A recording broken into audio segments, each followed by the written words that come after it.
عشاق جمال النبي سيدنا النبي فيهم سر الهدى والرضا سر الكتاب فيهم عشاق جمال سيدنا النبي فيهم سر الهدى والرضا سر الكتاب فيهم عد الحصى والعصا هدانا بعبده المختار من دعانا إليه بالإذن وقد ندانا لبيك يا من دلنا وعدنا وصلى الله وسلم على سيدنا ومولانا محمد وعلى آله وصحبه أجمعين أما بعد والحمد لله. Segala puji bagi Allah Subhanahu wa Ta'ala yang telah memberikan kebaikan dan kemuliaan kepada kita. Malam hari ini Allah Subhanahu wa Ta'ala mengumpulkan kita di dalam perkumpulan, di dalam momentum mengingat sejarah mulia yang berkaitan dengan kekasih Allah, manusia yang paling dicintai oleh Allah, Nabi kita Muhammad sallallahu alaihi wasallam, di dalam peristiwa Isra dan Mi'raj, di dalam peristiwa yang menjadi penghibur serta menjadi bagian waktu yang paling disukai dan disenangi oleh Nabi kita Muhammad sallallahu alaihi wasallam. Hadirin hadirat yang dimuliakan oleh Allah, maka di dalam sirah kita akan mendapatkan peristiwa Isra dan Mi'raj terjadi pada tanggal atau pada malam 27 Rajab di tahun ke-10 daripada kenabian, yang dikenal dengan Amul Huzun, tahun kesedihan bagi Rasul sallallahu alaihi wasallam, karena pada tahun tersebut wafat dua sosok yang paling dicintai oleh Nabi, Sayyidatuna Khadijah radhiyallahu anha dan pamannya Nabi Abu Talib. Maka Nabi sallallahu alaihi wasallam dalam keadaan sedih, dan Allah Subhanahu wa Ta'ala tidak akan membiarkan kekasihnya merasa sedih. Maka Allah Subhanahu wa Ta'ala memperjalankan Nabi kita Muhammad sallallahu alaihi wasallam di dalam perjalanan Isra dan Mi'raj. Tadi telah dibahas bagaimana keutamaan serta keindahan dan kemuliaan yang didapatkan oleh Rasulullah sallallahu alaihi wasallam. Dan ketika Rasul sallallahu alaihi wasallam didatangi malaikat Jibril alaihi salam, maka Nabi Muhammad diajak ke Masjidil Haram, dan di sana sudah ada burak yang siap untuk ditunggangi oleh Nabi sallallahu alaihi wasallam, kecuali Rasulullah mendapatkan burak ini gak bisa diam. Burak bergoyang-goyang gak bisa diam, sehingga malaikat Jibril mengatakan, "Diamlah wahai burak, yang akan menaikimu ini adalah sebaik-baiknya utusan Allah." Maka para ulama menjelaskan bergerak-geraknya burak bukan karena tidak ingin ditunggangi oleh Nabi, tapi karena saking bahagia dan senangnya burak, maka dia pun bergoyang. Kehadirin hadirat yang dimuliakan oleh Allah, Rasulullah sallallahu alaihi wasallam melakukan perjalanan, dan ayatnya tadi telah dibacakan dari Masjidil Haram ke Masjidil Aqsa.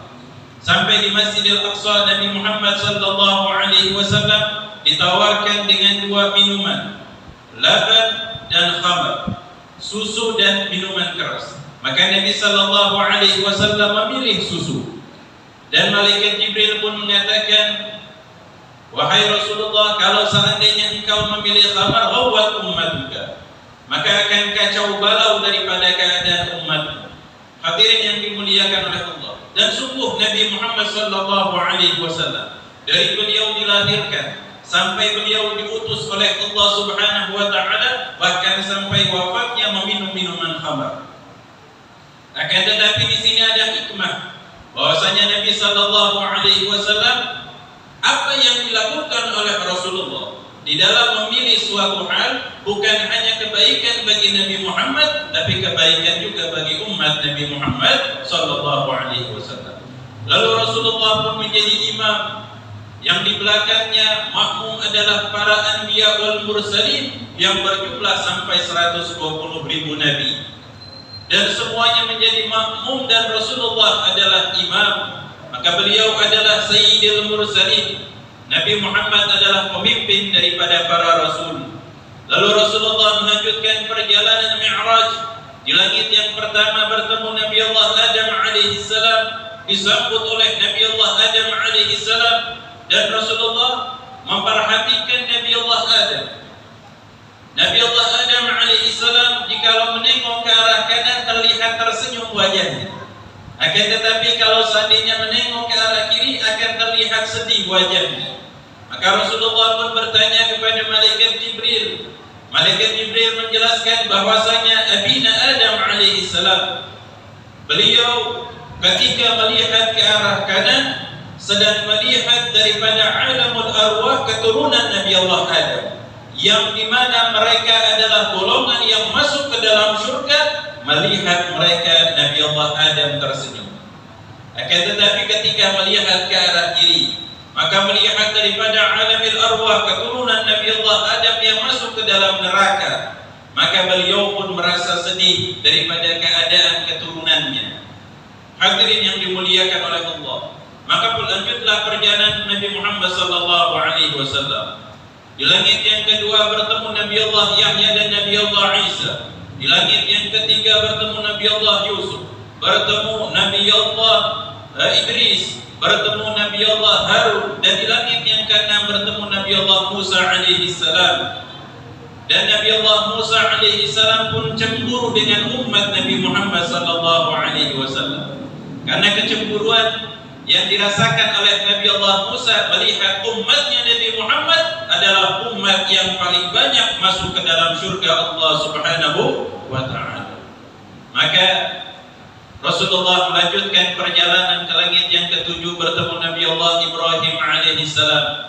Lanjutkan ke Sidratul Muntaha sampai ke Baitul Ma'mur, dan di sana ada 70.000 malaikat yang setiap harinya masuk ke Baitul Ma'mur untuk beribadah kepada Allah dan tidak keluar lagi selamanya atau sampai datangnya hari kiamat. Lalu Rasulullah sallallahu alaihi wasallam melanjutkan perjalanan yang sebagaimana disampaikan sampai bertemu dengan Allah Subhanahu wa taala, dan Allah mewajibkan salat 50 waktu. Nabi Muhammad menerima perintah Allah. Akan tetapi ketika kembali ke langit yang keenam, Nabi Allah Musa pun bertanya, "Bima amara rabbuk?" Dengan apa Allah perintahkan kepadamu? Maka kata Rasulullah, "Aku diperintahkan untukku dan umatku salat 50 waktu." Yang artinya kalau seandainya ini berjalan, ya setiap 15 menit, 20 menit kita salat. Masalahnya 5 waktu aja masih malas-malasan, apalagi 50 waktu. Akan tetapi kata Nabi Allah Musa alaihi salam, "Ummatuka la yutiku dzalik." Umatmu enggak sanggup. Ayo kembali. Maka Rasulullah menatap malaikat Jibril alaihi salam yang seakan-akan bermusyawarah. Maka malaikat Jibril alaihi salam mengajak kembali bertemu Allah. Allah kurangi 5 waktu. Kembali ke Nabi Allah Musa, berapa? 45. La yutiku dzalik. Tak mampu, minta kurangi. Terus sampai 5 waktu. Ketika Allah perintahkan 5 waktu dan kembali ke Nabi Allah Musa alaihi salam, di langit yang keenam, Nabi Allah Musa masih mengatakan la yutiku dzalik. 5 waktu, jangan kurangi, kata Nabi Allah Musa. Akan tetapi kata Rasulullah, istahyaitu min Rabbi. Aku sudah malu kepada Allah, enggak mau kembali lagi. Sehingga Allah memanggil Rasul sallallahu alaihi wasallam dan menjanjikan setiap waktu yang dikerjakan oleh Rasulullah dan umatnya akan dilipat gandakan 10 kali lipat, sehingga pahala yang Allah siapkan akan tetap diberikan kepada umat Nabi Muhammad sallallahu alaihi wasallam. Walaupun yang kita kerjakan 5 waktu, akan tetapi kebaikan yang Allah berikan adalah 50 kali lipat kebaikan.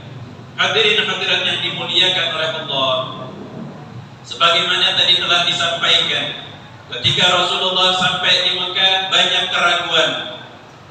Orang-orang kafir khususnya Abu Jahal ini merasa senang, ingin memperolok Nabi Muhammad sallallahu alaihi wasallam dengan kabar Isra dan Mi'raj, dengan kabar yang membuat keraguan dan tidak masuk akal bagi mereka. Mereka mengatakan tidak mungkin bagi Muhammad melakukan perjalanan dari Mekah ke Palestina hanya 1 malam, karena butuh waktu yang lama pada saat itu, berhari-hari, minggu, bahkan sebulan untuk berangkat dari Mekah ke Palestina. Akan tetapi Rasulullah menyatakan, aku berangkat ke Masjidil Aqsa dan kembali pada malam itu juga. Pada malam 1 malam Rasulullah sudah kembali ke Mekah Al-Mukarramah. Tambah mereka ingin memperolok Nabi, sehingga Abu Jahal mengumpulkan orang-orang kafir Quraisy dan memerintahkan, bahkan mengizinkan Nabi Muhammad untuk menceritakan Isra dan Mi'raj. Rasulullah menyampaikan, karena tidak ada keraguan di dalam hati Rasulullah, beliau yang mengalami dan ini adalah ketentuan Allah. Lalu ketika mereka mendengar, tambah timbul keraguan. Bahkan bukan hanya keraguan bagi orang-orang kafir, keraguan itu pun dirasakan bagi para sahabat dan orang-orang yang beriman pada saat itu. Kecuali ketika disampaikan kepada Sayyidina Abu Bakar, Abu Jahal yang mendatangi Sayyidina Abu Bakar dan menyampaikan hal tersebut. Sayyidina Abu Bakar, sebagaimana tadi telah disampaikan, beliau adalah as-siddiq yang meyakini dan membenarkan apa yang disampaikan oleh Nabi Muhammad SAW. Lalu Sayyidina Abu Bakar pun menyampaikan kepada orang-orang Quraisy, dan mengumpulkan, ayo kumpul. Kalau seandainya masih di dalam jiwa dan pikiran kalian ada keraguan dengan apa yang disampaikan oleh Nabi Muhammad, biarkan beliau mensifatkan daripada sifat Baitul Maqdis dan panggil orang-orang kalian yang pernah ke sana. Ayo bandingkan. Kalau seandainya apa yang disampaikan oleh Rasulullah semuanya benar, maka kalian diam. Tapi kalau seandainya ada satu saja yang tidak sesuai dengan apa yang disampaikan oleh Nabi Muhammad, maka silahkan kalian menyalahkan dan membohongi apa yang dikatakan oleh Rasulullah tentang Isra dan Mi'raj.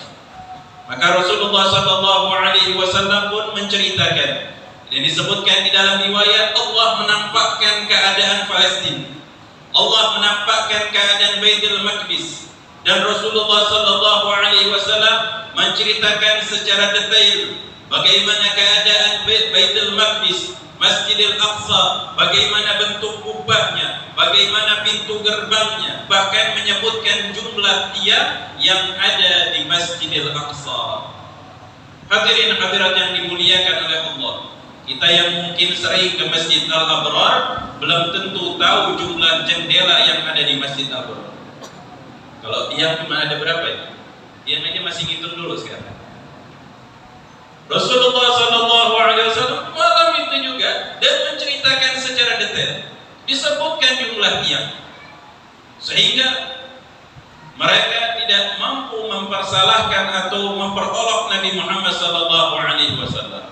Bahkan kata Rasulullah, nanti dulu, kalian jangan bubar, kata Rasulullah. Ada satu kabar lagi yang ingin aku sampaikan. Oh ya, silahkan.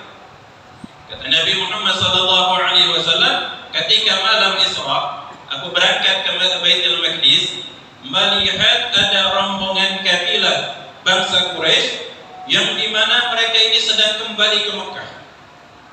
Dan aku mengetahui jumlah unta yang disebutkan oleh Nabi. Dan unta yang paling depan, yaitu unta yang di lehernya diikat dengan kain berwarna merah. Dan pada malam itu ternyata salah satu unta mereka ada yang hilang. Dan aku menyampaikan kepada mereka, karena aku mengetahui untanya mereka ada di lembah Fulan. Rasulullah, aku sampaikan kepada orang Quraisy, wahai bangsa Quraisy, unta kalian ada di lembah Fulan, kata Rasulullah. Rasulullah lagi naik burung, melihat keadaan orang Quraisy, kasih tahu. Akhirnya mereka mendengar ada suara, dicari dan ketemu dengan apa yang disampaikan oleh Nabi Muhammad SAW. Hadirin hadirat yang dimuliakan oleh Allah. Pada zaman itu nggak ada